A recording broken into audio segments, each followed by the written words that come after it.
Bienvenue dans le flot conscient, un espace où l'on prend le temps de respirer, de penser et d'habiter pleinement ce qui nous traverse.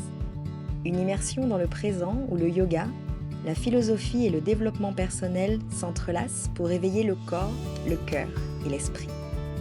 Ici, la parole circule avec intention et on laisse couler les mots sans précipitation. En solo ou avec un invité, je t'accompagne dans l'exploration d'un flot à la fois ancré, lucide et vivant. Des formats courts pour des idées longues, destinés à celles et ceux qui se posent des questions, veulent penser autrement et apprendre à se connaître. Je suis Alexandra, professeure de yoga et naturopathe, et je t'invite à entrer dans le flot, tout simplement.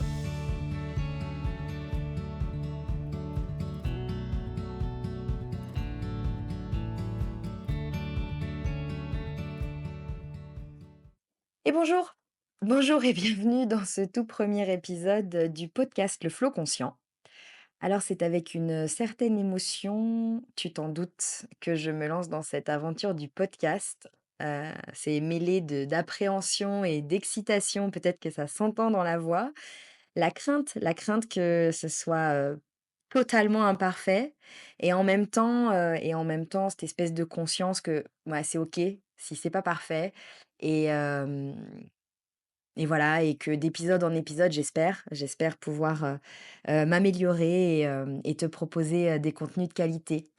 L'idée de ce podcast, c'est né en fait de l'envie de partager de manière régulière des sujets, des notions, des concepts qui portent, la pratique du yoga, en fait, qui soutiennent la pratique du yoga, hem, mais pas que. J'aimerais aussi qu'on parle de philosophie, j'aimerais aussi qu'on aborde des notions de développement personnel. Ce sont des choses qui me tiennent à cœur, ce sont des sujets, qui me tiennent à cœur, des champs, heu, que j'ai à cœur de transmettre. Alors, parfois, dans mes cours, et puis, parfois, autrement. Donc, voilà, ce premier épisode, c'est d'abord pour me présenter, pour que tu saches, si ce podcast, il est fait pour toi, pour que tu saches, ce que tu vas y trouver et que tu décides si oui ou non, tu as envie de m'accompagner, régulièrement, de m'écouter et de traverser ensemble ces quelques concepts. Alors pourquoi j'ai choisi ce nom-là? En fait, pour moi, le flow conscient, ça évoque une combinaison de 2 notions. Donc évidemment le flow c'est un état de flux qui est décrit par, certains psychologues comme un état mental d'hyperconcentration où l'on va être totalement absorbé dans une activité, souvent créative ou intellectuelle. En fait, le mot flow, c'est vraiment un état le flow, c'est vraiment un état dans lequel on est happé, dans lequel on est pris comme une sorte de transe, comme une sorte de méditation, hem et parfois, cet état de flow, il nous absorbe tellement qu'il y a vraiment l'idée d'entrer dans le flow et en sortir. Il y a presque, heu, une notion un peu physique, il y a quelque chose qui se passe dans le corps aussi. Le mot flow, c'est aussi un mot qu'on utilise dans le yoga, peut-être que tu le sais, ça décrit les enchaînements de postures dans les yogas, dynamiques, comme le vinyasa que j'enseigne, on en reparlera. Et puis ça peut aussi évoquer une certaine musicalité, une fluidité dans le discours, un rythme naturel comme parfois, hein, dans certaines conversations qui sont profondes et pareil, des conversations qui vont nous absorber, qui vont nous happer en fait, hein, et dans lesquelles on entre et on sort. Et puis il y a un deuxième terme, hein, dans le flow conscient, il y a la notion de conscience. Donc ce mot, pour moi, amène une dimension plus introspective, plus lucide, et il renvoie à la conscience de soi, à la pleine conscience, mais aussi à la réflexion, à la pensée critique, voire à une quête de sens, quête d'éveil, ouais, une introspection menée sur soi, sur les autres. Donc en fait, ensemble, le flow conscient, ça évoque, un endroit pour moi où les idées doivent couler librement, mais avec une intention, avec une profondeur et en cultivant la présence. Moi, je voudrais que ce mot-là te suggère des conversations, réfléchies, pensées, voilà, où on prend le temps de dérouler en fait, de dérouler une idée, de de la mastiquer, de la mâcher ensemble, de la tordre un peu dans tous les sens pour en faire sortir, l'essence, pour en faire sortir le nectar. Moi, je voudrais que ce soit, nourri d'échanges authentiques. J'espère pouvoir, inviter parfois, des amis ou des personnes qui gravitent, dans l'univers du yoga ou d'autres univers, d'autres champs. Des échanges authentiques, peut-être philosophiques parfois, spirituels, créatifs. J'aimerais, pouvoir, te proposer, des épisodes pas trop longs, mais moi je suis pas quelqu'un, qui particulièrement synthétique. C'est pas tellement mon truc. Donc d'abord avec cet épisode, tu vois, tu as compris, je plante le décor. Je voudrais te partager mon parcours, mes questionnements, ce qui m'a amené là, pourquoi j'ai eu envie de créer ce podcast, et cetera. Donc comme je te le disais dans l'intro, moi je m'appelle Alexandra Révolte. Alors, si, voilà, c'est mon nom. Si tu ne me connais pas dans la vraie vie, ça va peut-être t'étonner, mais c'est vraiment mon nom de famille et j'en parlerai, je ferai un épisode, dédié à mes premières années en tant qu'enseignante, mais, au départ, j'ai voulu changer de nom. Moi, quand j'ai commencé à enseigner le yoga, c'était très à la mode, les noms fabriqués. On prenait en fait, on empruntait à l'univers du yoga, des noms et heu et on s'appelait, je sais pas moi, Nathalie, Ananda, enfin bon, tu vois? Des noms comme ça un peu fabriqués et moi, au début, je me suis dit: «Révolte, c'est tellement pas porteur, je vais changer», tu vois? Obligé et en fait, non et en fait, j'ai gardé et 10 ans après 10 ans après, je me rends compte que, j'ai bien fait et je ferai un épisode à ce sujet-là. Donc depuis 10 ans, voilà, donc depuis 10 ans, j'enseigne, depuis 2014 et un peu plus récemment, je me suis formée, à la naturopathie et au drainage lymphatique. Mais avant tout ça, j'étais surtout une élève de yoga et cette discipline, elle est entrée dans ma vie, difficilement. Ça a pas du tout été un coup de foudre, hein, pour moi lors de mon premier cours. Moi, je fais pas partie de ceux qui, ont été, traversés et ont pris contact avec le yoga comme ça, espèce de truc, très, mystique. Moi, pas du tout.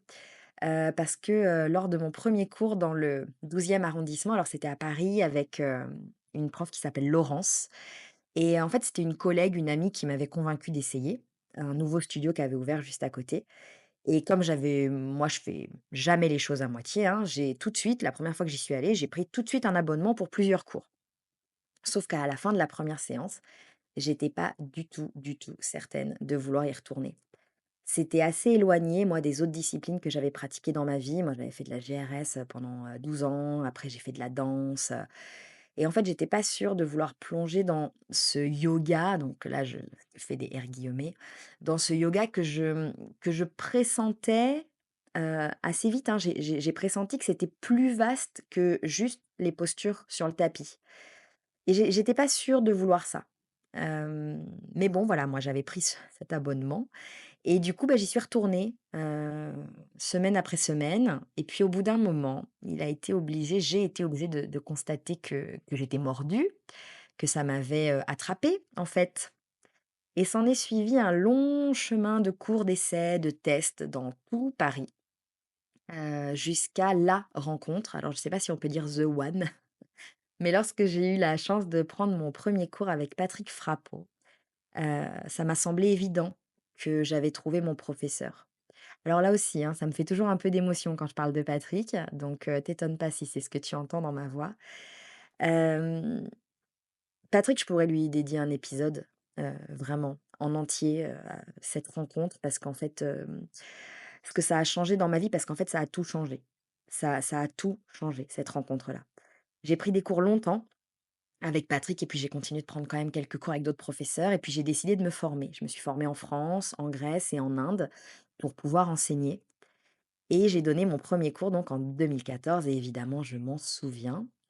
Hem et puis maintenant voilà, après 10 ans d'enseignement, de formation continue, moi j'éprouve toujours autant de plaisir à transmettre le yoga, à me questionner sur cet art de vivre. L'enseignement, c'est pour moi un devoir en fait, c'est pas un privilège. Ça, c'est une chose qui est hyper importante pour moi et les gens qui sont en cours avec moi, je pense, le ressentent. J'ai jamais fait de sondage, mais j'ai dans l'idée qu'ils le ressentent, qu'en fait, vraiment, heu, moi, je considère que je ne suis qu'un canal qui donne ce qu'il a lui-même reçu. Moi, c'est vraiment comme ça que je me vois. Je me vois juste comme un outil de transmission. Ça m'appartient pas ce savoir. C'est pas mon pouvoir à moi, en fait. C'est vraiment, l'idée que à travers moi, ça continue, en fait, de circuler, ça continue de se transmettre.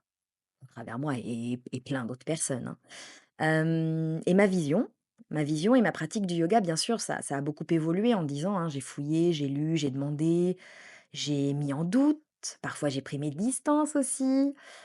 Et puis, je suis revenue toujours plus enthousiaste, toujours avec l'envie de continuer à transmettre.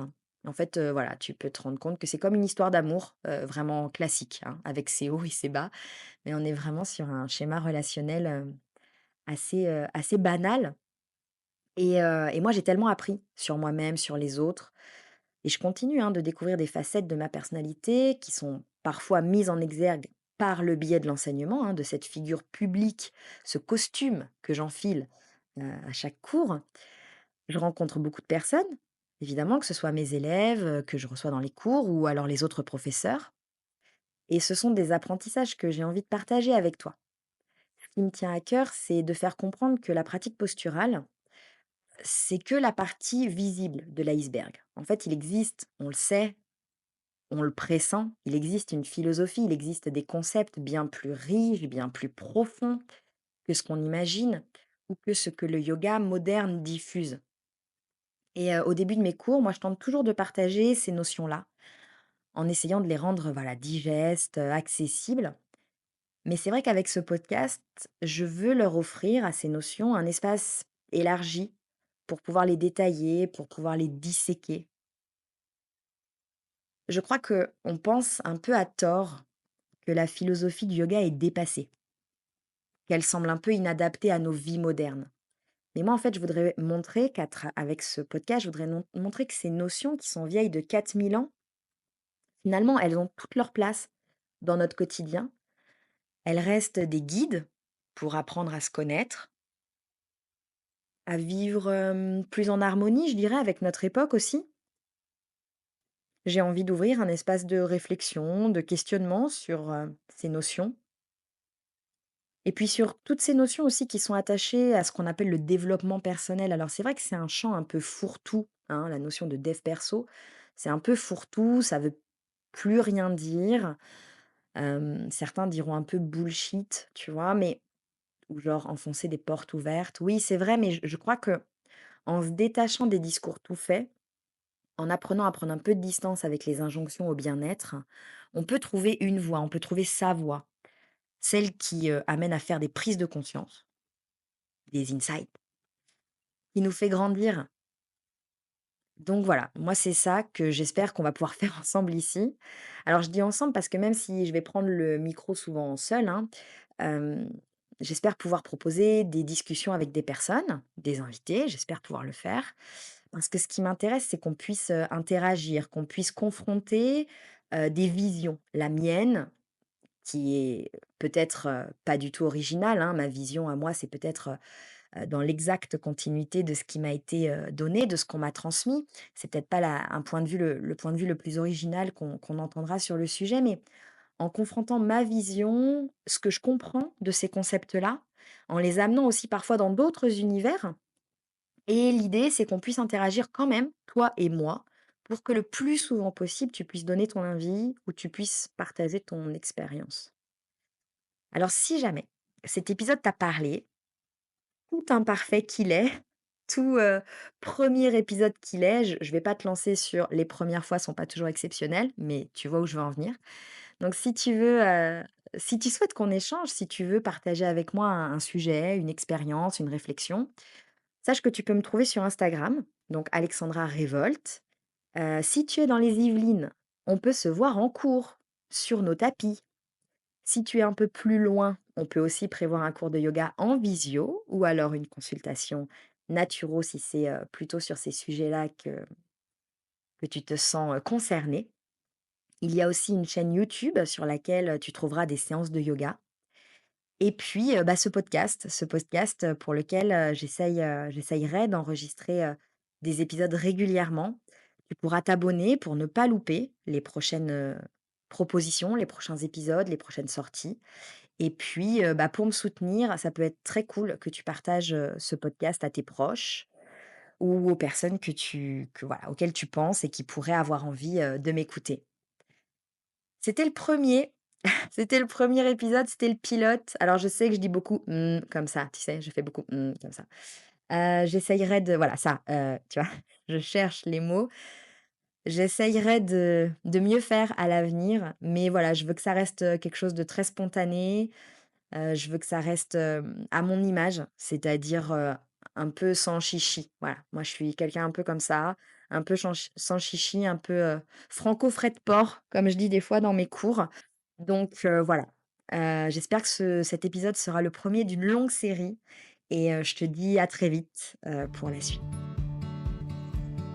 Merci d'avoir pris ce temps avec moi dans le flow conscient.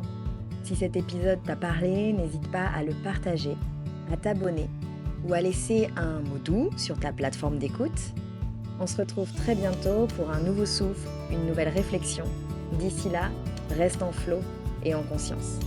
À bientôt.